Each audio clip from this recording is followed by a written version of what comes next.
Muy bien, muy buenos días, estimados estudiantes. Nuevamente vamos a iniciar eh, una nueva unidad, ¿no? Ya hemos terminado el proceso de lo que es la guerra de la independencia. Entonces ahora nos vamos a adentrar a lo que es el periodo republicano, 1825, 6 de agosto se firma el Acta de la Independencia, Bolivia nace. Pero ¿en qué condiciones va a nacer el nuevo Estado? ¿En qué situación va a poder desarrollar su vida republicana y sobre todo en qué bases se está estableciendo lo que varias provincias en su momento, a sus alrededores, han considerado que iba a ser una potencia en el cono sur, ¿ya? Así nace la República de Bolívar con los gobiernos de los libertadores, ¿no? Los dos primeros gobiernos que vamos a tener. Muy bien. Vamos a recordar algo, antes que nada. Después del 6 de agosto, el 13 de agosto de 1826, se da la primera asamblea, o se da la primera reunión de la Asamblea de la República de Bolívar, ¿no? Con ya ese denominativo, ya no es la asamblea fundadora, es la Asamblea de la República de Bolívar. Antes de que llegue el libertador Bolívar a la nueva república, los legisladores o los doctores de Charcas plantean poner las bases de lo que podría ser los inicios de la constitución política del Estado, ¿no? En esta asamblea del 13 de agosto van a nacer los tres poderes del Estado. Van a ser el poder legislativo, el poder ejecutivo y el poder judicial, ¿no? Ya se está estableciendo. No hay una constitución todavía, ojo. Solamente se la está planteando. Entonces, el segundo trabajo que tiene esta asamblea en ese proceso es delimitar o crear una comisión que vaya al encuentro del libertador Simón Bolívar, ¿no? Que ya está camino a Puno, entonces para que él pueda ingresar a La Paz, de La Paz a Potosí, de Potosí a Chuquisaca, ¿no? Entonces se organiza esta comitiva. Pero ojo, esta comitiva también tiene otro propósito. El propósito, el secundario de esta comitiva es tratar de negociar con el libertador Bolívar tal vez más oportunidad para la nueva república. Quiero aclarar algo y quiero que tengan esto muy en cuenta. Hasta mayo de 1826, Bolívar no acepta la, la creación de una nueva república. Si bien le han ostentado con todos los títulos, es tu hija predilecta, lleva tu nombre, necesitamos que tú la protejas, Bolívar, tenemos que entender de que es dictador del Perú en ese momento, ¿no? Y como dictador del Perú, él está pensando que si acepta esta independencia, va a generar conflictos en la Asamblea peruana, ¿no? O en el Congreso peruano. También tiene problema de la reacción que tendría Buenos Aires en ese momento con la separación de la audiencia de Charcas del Virreinato del Río de la Plata, ¿no? Entonces, no acepta todavía la independencia. Esta comitiva tiene el objetivo de hacerle aceptar, de que él reconozca la nueva república. ¿Por qué? Me dirán, ¿por qué no reconoce? Claro, tiene el poder del Perú, pero él tiene el ejército colombiano, podría imponerse. No está dentro de sus planes. Lastimosamente, hasta 1841, Bolivia vive en una incertidumbre. O sea, no está en planes de nadie de que sea un estado independiente y soberano. Bolívar, por ejemplo, dice, ¿para qué voy a separar a Charcas del Perú si de todas maneras vamos a llamar al Congreso Panamericano y vamos a crear la Federación de Países Americanos? Entonces, para él es algo frívolo tratar de separar algo que en sus planes ya está unido a un gran proyecto que es la Gran Colombia, ¿no? Entonces, por eso no lo acepta en su momento, ¿ya? Eso es como una aclaración histórica. Segundo, hasta ese momento, hasta enero de 1826, Bolivia tiene una costa reconocida, que es la costa de Atacama, ¿verdad? Pero en enero de 1826, la provincia de Tacna manda una carta al Libertador Bolívar para incorporarse a la nueva república. Es decir, están solicitando su anexión a Bolivia. ¿Esto qué hubiera significado para el país? Hubiera significado la incorporación de la provincia de Tarapacá, el puerto de Arica y el puerto, bueno, las costas de Tacna, a lo que es la República, ¿no? Y hay que aclarar algo. Para 1825 y inclusive para la actualidad, el puerto de Arica sigue siendo el puerto de salida natural de Bolivia. Entonces se hubiera generado un gran triunfo en ese momento. Pero Bolívar obviamente lo rechazó de plano, porque dijo, no puedo entrometerme en el aspecto territorial del Perú. Si bien ellos me han convocado, estoy al mando del Perú, no puedo segregar una sección de su territorio para entregárselo a otro estado que todavía ni existe. ¿Por qué? Porque tenemos que esperar a la aprobación del Congreso peruano. Es decir, Bolívar dice, se lava las manos diciendo la nueva república va a tener que esperar. Hasta ahora siguen siendo provincias peruanas hasta que el Perú lo reconoce, ¿no? Y el Perú no lo va a reconocer fácilmente, ojo. Es toda una odisea hasta la batalla de Ingavi, la que vamos a vivir desde el mismo nacimiento de la república. Entonces, para esta primera asamblea se dan las primeras normas constitucionales, ¿ya? Se está tratando de establecer esa soberanía del Estado. Se está tratando de ya consolidar el proyecto de la nueva República de Bolívar. Muy bien. Entonces, aquí entramos al gobierno del libertador Simón Bolívar. Gobierno entre comillas, porque él no va a gobernar. Quien va a gobernar es Antonio José de Sucre, ¿no? Pero hay que ver qué es lo que hace a favor de Bolivia Simón Bolívar en esos 4 meses y 9 días que él está ostentando el título de presidente de la República, ¿no? La Asamblea Constituyente de Bolivia le solicita la redacción de la primera Carta Magna del Estado, ¿no? Es así que el 16 de junio de 1826, Simón Bolívar deja la primera constitución política del Estado. En su constitución, que se los voy a pasar en la plataforma para que lo analicen, se vinculan 4 poderes, ¿ya? El poder legislativo, el poder ejecutivo, el poder judicial y el poder electoral. Tal como lo estamos viviendo en la actualidad, ya esta hermenéutica o esta dinámica de 4 poderes ya se lo ha visto desde Simón Bolívar, ¿no? Entonces esto no es algo nuevo, es algo ya que viene desde inicios de la República prácticamente. En esta constitución también se lo declara presidente vitalicio, es decir, va a ser presidente de por vida de Bolivia, ¿no? Lastimosamente, solamente deja esta Carta Magna y tiene que partir a la Gran Colombia. ¿Por qué? Lo van a ver en historia latinoamericana siglo XIX. Ya se ha derrotado a España en la Guerra de la Independencia y empiezan a surgir focos opositores a Simón Bolívar. Santander en Colombia va a empezar a generar movimientos subversivos en contra del Libertador, ¿no? Entonces él tiene que partir primero al Perú a pacificar un levantamiento de Gamarra, de Orbegoso, y luego tiene que partir a Ecuador, de Ecuador a Colombia, porque ya estamos también a las vísperas de lo que va a ser el conflicto entre el Perú y la Gran Colombia, la guerra de 1828, ¿no? Entonces ya estamos viviendo también ese panorama, ya hay una tensión muy fuerte. Por eso Bolívar simplemente los 4 meses que está aquí es de paso, ¿no? Simplemente es de paso. Por eso gobierno entre comillas, porque quien maneja realmente todo es Sucre. En el aspecto nacional, va a generar nuevas normas tributarias, va a eliminar lo que es la esclavitud, va a abolir la esclavitud. Él dice que desde el 6 de agosto ningún boliviano nace esclavo en Bolivia y se va a mantener así hasta la actualidad, ¿no? Ya el pongueaje es otra cosa. Tenemos que hablar más adelante de lo que va a ser el pongueaje. Pero esclavitud propiamente ya no existe en Bolivia desde 1825. La visión hacia el Pacífico, como les mencionaba, es efímera en Bolívar.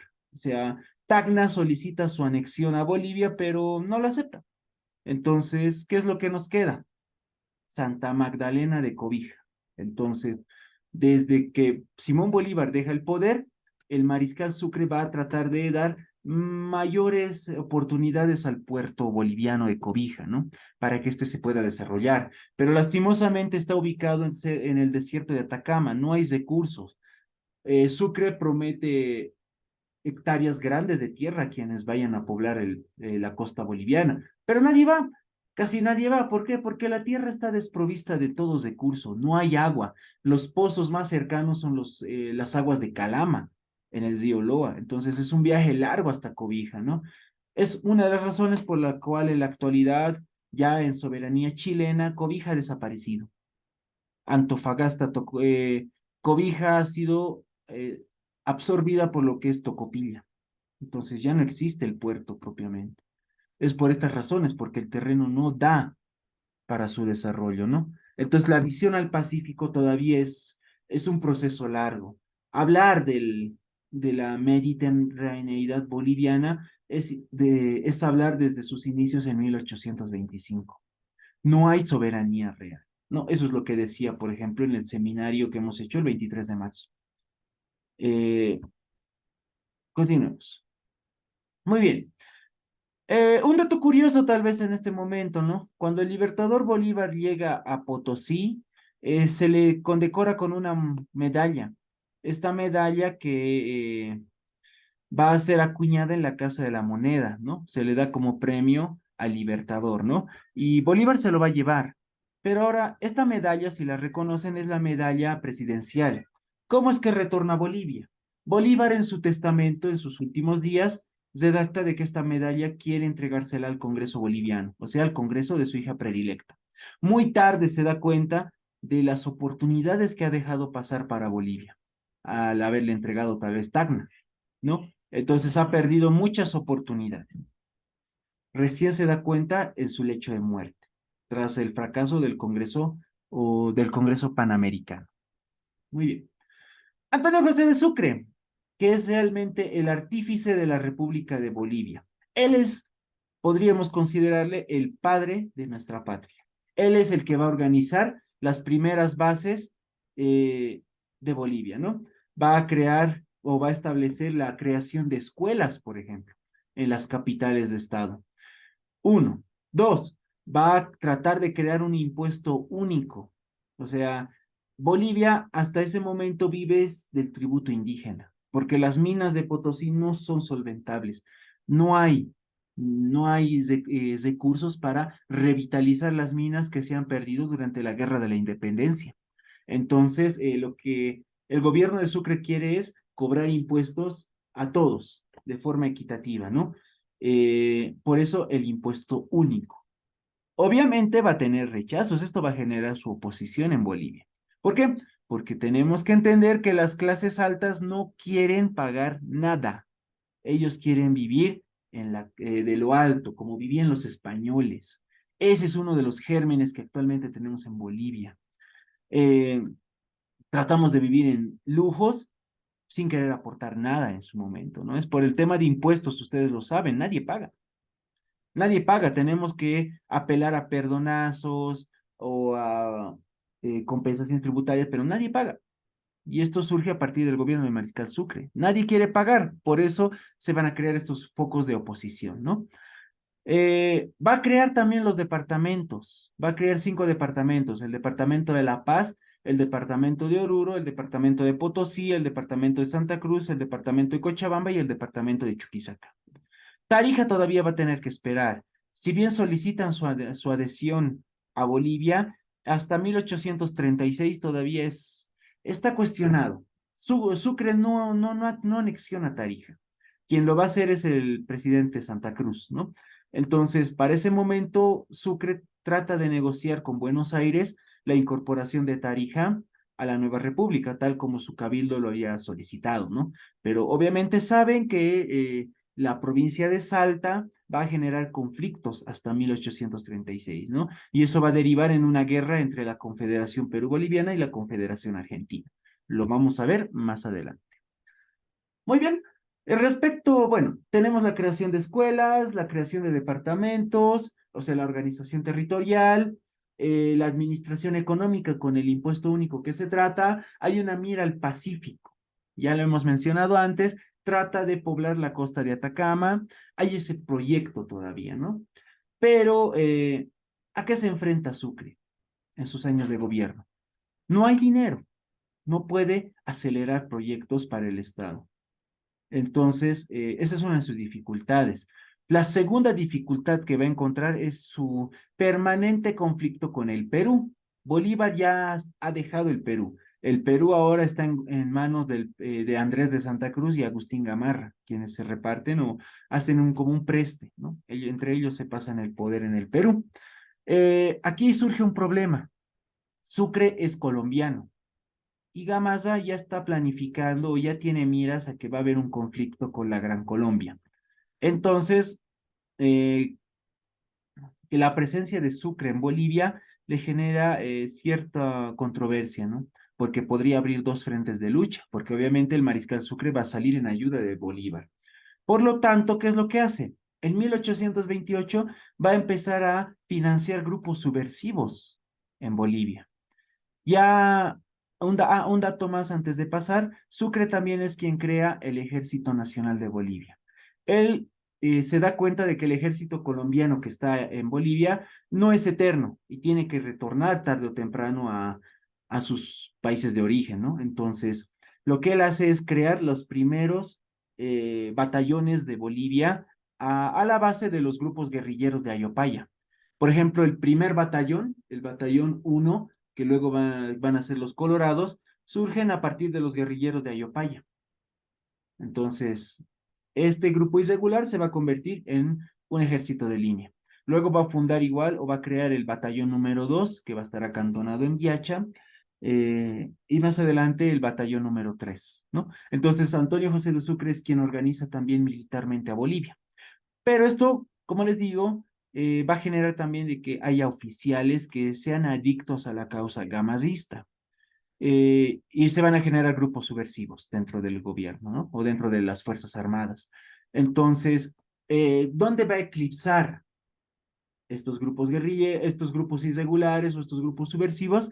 Va a ser en abril de 1828 con el motín de las fuerzas de Chuquisaca, ¿no? Ahí van a herir al presidente Sucre. ¿Qué es lo que están exigiendo? Su renuncia. Están exigiendo que Sucre abandone el poder, ¿no? Y por un lapso desde mayo hasta septiembre de 1828, Bolivia está en la anarquía total, ¿no? En La Paz se trata de organizar un batallón para poder auxiliar a Sucre, pero igual hay movimientos subversivos en el desaguadero. Entonces, ¿esto qué va a producir? La oportunidad para que Gamarra invada por primera vez Bolivia. Ojo, esta es la primera invasión de Agustín Gamarra, ¿no? Que va a llegar a ocupar La Paz, Oruro y ya está cerca a Potosí. Sucre se da cuenta que no tiene apoyo, entonces está viviendo un momento de revoluciones muy fuerte, por lo cual decide abandonar el poder, ¿no? Y se lo deja a José María Pérez de Ordinínea. En su último mensaje a la nación, Sucre le pide simplemente un premio más al Estado, ¿no? Y esto está dentro de sus documentos. Dice, solo le pido un premio más a la nación, el de no destruir la obra de mi creación. ¿Qué quiere decir con esto? Que con su salida él quiere que Bolivia mantenga su independencia, mantenga su soberanía, ¿no? Entonces, eso es lo que él pide. Y una vez renuncia al poder, se va, se embarca en Cobija y parte rumbo a Guayaquil. Ya más adelante vamos a tenerlo en lo que es los combates entre el Perú y la Gran Colombia, ¿no? En la Guerra Gran Colombo-Peruana. Este es el periodo entonces en el cual Sucre abandona el poder y Bolivia está en la anarquía. Va a venir el gobierno de José María Pérez de Urdininea, luego el gobierno de José Miguel de Velasco, y es en el gobierno de Velasco en el cual se solicita que se llame a Andrés de Santa Cruz y Calahumana, ¿no? Es así como vamos a entrar al segundo gobierno más importante de la primera mitad del siglo XIX. El primero es el de Sucre. La obra de Sucre es muy extensa y tendríamos que analizarla como historiadores. Actualmente las escuelas seguimos enarbolando, por ejemplo, a Bolívar como el gran padre de la patria, ¿no? Pero como historiadores tenemos que comprender los hechos. El verdadero padre de la patria es Sucre, porque él es el que va a organizar política, económica y socialmente al Estado. Y lo va a hacer en 2 años. Va a tratar de establecer bases sólidas para la nueva república. Y aún más, va a tratar también a pesar de la negativa de Bolívar, de anexionar la costa peruana de Tarapacá. Va a tratar de negociar con el Perú. Pero ¿quién se lo va a impedir? Paradójicamente, Andrés de Santa Cruz, quien va a ser presidente en ese momento, ¿no? Entonces, es todo una odisea para este momento lo que es el tema de la salida al mar de Bolivia, que sería muy interesante analizarlo, no hay muchos estudios sobre las negociaciones que se han tenido, ¿no? Esperemos en la revista Tumpa salga en estos meses. Ahí he publicado un artículo sobre la cuestión de Tacna y Arica durante el periodo de la consolidación de la República. Entonces, tal vez ahí podemos tener mayores luces sobre este proceso. Pero a manera crítica y resumida, este es el proceso del gobierno del Mariscal Sucre. Les voy a pasar una lectura base, que es la obra de Sucre en Bolivia, ¿no? Es de Arce, es un autor boliviano, entonces se los voy a pasar para que puedan expandir tal vez un poco más esta idea. Muy bien, entonces estos serían los dos primeros gobiernos, el gobierno de los libertadores, ¿ya? Estamos hasta 1828 con la invasión peruana. La siguiente clase vamos a ondear un poquito más, aunque si no lo vamos a hacer ahorita, sobre la primera invasión peruana de 1828. En esta invasión, por ejemplo, que se da como perdón, que se da este año a la cabeza de Agustín Gamarra, hay un propósito también, el de subordinar a Bolivia al Perú, porque hasta ese momento el Perú piensa que Bolivia está alineada a la Gran Colombia, ¿no? Entonces, por eso que él, una vez invade Bolivia, él se pone el título de pacificador. Él supuestamente viene a pacificar Bolivia y a sacar a los colombianos que están generando una guerra civil, dice él, ¿no? Con el Tratado de Piquiza, que se firma entre Urdininea y Gamarra para dar fin a esta invasión, se subordina a Bolivia prácticamente a las pretensiones peruanas. Toda negociación diplomática, toda decisión económica, toda decisión social, política que se dé en Bolivia, tiene que tener ahora el visto bueno del Perú. Eso es lo que se logra con el Tratado de Piquiza. Y esto es algo que vamos a arrastrar hasta 1841. Es por eso también que se da la batalla en Gavi, porque hasta ese momento el Perú controla absolutamente a Bolivia. Por eso decían, hay una novela muy interesante, dice Tahmar habla Melgarejo. Melgarejo, por ejemplo, para la Guerra del Pacífico dice, nosotros como bolivianos planteamos de que Chile es nuestro enemigo natural, ¿no? Ezor, nuestro enemigo natural es el Perú, decía para ese momento. Y hasta la batalla de Ingavi, inclusive hasta la Guerra del Pacífico, realmente el Perú sí va a ser nuestro enemigo político, puesto que sus pretensiones o sus aspiraciones políticas siempre van a chocar con la estabilidad boliviana. Gamasa es la máxima prueba de esto. Y el Tratado de Piquiza, el clímax de este proceso, porque subordina a Bolivia al Perú. Hasta 1841 Bolivia va a estar subordinada a la Asamblea Peruana. Por eso, temas portuarios no van a poder avanzar. ¿Por qué? Porque el Perú dice, no, vamos a subir los aranceles de Arica y así destruyen a Cobija. Es un juego de tira y afloja, ¿no? Como le decía en ese seminario, quien controla Arica controla Bolivia. Entonces, para ese momento, el Perú está controlando política, económica y socialmente Bolivia. ¿Ya? Entonces, este es el panorama que vemos a lo largo del gobierno de los libertadores. Ahora sí, si hubiera alguna duda, alguna pregunta, compañeros, tal vez ha sido una narrativa un poco resumida y un poquito resumido, pero a la vez extenso, pero hay varios aspectos que tenemos que analizarlos, ¿no? Es por eso que con esta lectura complementaria espero puedan tener un panorama más amplio. Lo que yo estoy haciendo es explicar tal vez ese proceso histórico para comprender las bases de la Confederación Perú-Bolivia. Bueno, si tuvieran alguna duda, alguna pregunta, tienen el micrófono.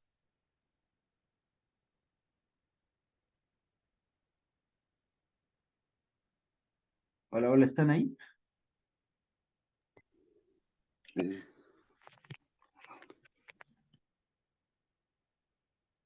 Estimado Richard, muy buenos días. Buenos días, querido licenciado, buenos días, compañeros. De Dios, primeramente. Eh, bueno, una pequeña participación, ¿no? Bueno, cuando era pequeño yo siempre decía, ¿no? Que si el primer presidente era boliviano, ¿no? Había sido un venezolano nacido en Caracas, ¿no? Simón Bolívar. Realmente me deja emocionado en el cual el primero, el segundo, en el 25 al 26. Entonces, Simón Bolívar, ¿no? Realmente, y también pertenecía al ejército realista, realmente porque era también terrateniente en Caracas, ¿no? Entonces, él realmente en sus filas, él promete, ¿no? En Europa, hace un viaje, ¿no? A la muerte de su esposa, ¿no? En Roma, en el Monte Aventino, ¿no? Por la libertad de esas naciones que realmente han sido reprimidas por el ejército realista, ¿no? En el cual su gobierno, ¿no? Me permite decir sus actos administrativos, en el cual abole el tributo indígena, ¿no? Realmente, con eso entra, ¿no? Porque realmente la independencia, también abole también el cacicazgo, lo que era de Toledo. Ya en 1927 al 28 realmente su mejor amigo y aliado y a la vez su mano derecha, porque tenía todo el poder de tumbarlo a Bolívar, ¿no? Ese, es Antonio José de Sucre, ¿no? En el cual tenía todo depositado en su sistema. Él seguiría hacerse la Gran Colombia, era su sueño de Bolívar, ¿no? Anexar todo, digamos, estos países para que sea una potencia, al igual de Brasil, ¿no? En el cual, pero las aspiraciones, digamos, de cada país en su región, porque la división de presidentes, entonces, y la expresión económica también estaba ya allegado, ¿no? Con intereses, digamos, autonomistas, en el cual eh, Sucre, ¿no? Es atacado realmente con la mala, porque realmente tiene miedo que, como era Sucre su mejor amigo, iba a aliarse con la Gran Colombia, con su sueño realmente de Bolívar. Entonces, Sucre realmente sí hace el primer ejército boliviano, entonces en el cual también hace colegios, escuelas, también vuelve a poner el tributo indígena, ¿no? Porque no se podía vivir, o sea, nadie quería, como usted dice, nadie quería pagar impuestos, entonces lo vuelve a poner, entonces también un poquito de resentimiento por el lado indígena también tuvo, entonces Sucre realmente ha sido un buen leal amigo realmente que no, nunca traicionó a Simón Bolívar. Y así Gamarra quería siempre mencionar, o sea, digamos que forma parte, ¿no? Del Perú, porque el nombre mismo dice, ¿no? Alto Perú y Bajo Perú. Casi las mismas costumbres, la misma religión y el idioma tenemos anexados en nuestras raíces, ¿no? Entonces, y por eso pasa, en resumen, ¿no? Le da el poder, lo obligan a dar el poder. Y como dice, ¿no? Dice, ¿no? Que realmente su obra maestra, ¿no? Que no sea, digamos, destruida, ¿no? Y así ves que en cualquier colegio, ¿no? También está que a la izquierda está Sucre y Bolívar está a la derecha, ¿no? Entonces siempre van a ver en cualquier institución pública, bueno, las fotos de ellos, ¿no? Como padres de la patria. Por eso también la primera constitución política del Estado lo hizo realmente Bolívar, pero el primer presidente constitucional que llegó al poder es Sucre, ¿no? Y después le pasó, digamos, el poder al primer presidente boliviano, que es José Pérez de Uría, y realmente ya él va a comandar. Bueno, es un pequeño aporte, querido licenciado. Después ya va a Gracias, continuar usted, estimado seguro. Richard. Gracias. Sí, hay muchas cosas que tendríamos que verlo, ¿no? En este aspecto. En el caso me decía, por ejemplo, Bolívar era realista en su momento, efectivamente. Él va a luchar con las fuerzas realistas en contra de las montoneras de Bobes, por ejemplo, ¿no? Los llaneros de Bobes. Luego va a ser derrotado y se va a ir a Haití, por ejemplo. Haití, ojo, es el primer país en América bueno, en América Latina, decirlo por así de una forma, en el Caribe, el independizarse. Ellos se independizan en 1807 del gobierno francés. Y Bolívar va a ir donde Petión, el negro Petión, que es el presidente de Haití, y va a aprender mucho de lo que es el proceso de la independencia. Y con esos ideales va a volver a Colombia a iniciar el proceso de la guerra de independencia en su país, ¿no? En Venezuela, perdón. Entonces, es todo un proceso largo, ¿no? Bolívar mismo dice, cuando se entera que lo matan a Sucre, dice, lo han matado porque sabían que él era mi sucesor. Entonces, hay toda una dinámica, una política, ¿no? Hay una lectura muy bonita que es la Proclama de los Cóndores. Retornando, les voy a leer ese fragmento, está en la novela no me acuerdo autores, pero en la novela Guano Maldito.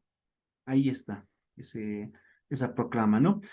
Muy bien, muchachos, ya va a acabar la sesión, nos vamos a encontrar ahora por Meet. Por favor, vuelvan, tenemos que hablar de un tema importante ya. La anterior semana ya les estaba dando las bases y ya tenemos el visto bueno de nuestras autoridades. Eso también aprovechando la presencia de Richard, el tema de un seminario por el 25 de mayo, organizado por el curso. Entonces, dentro de un minuto, por favor, les mando el enlace.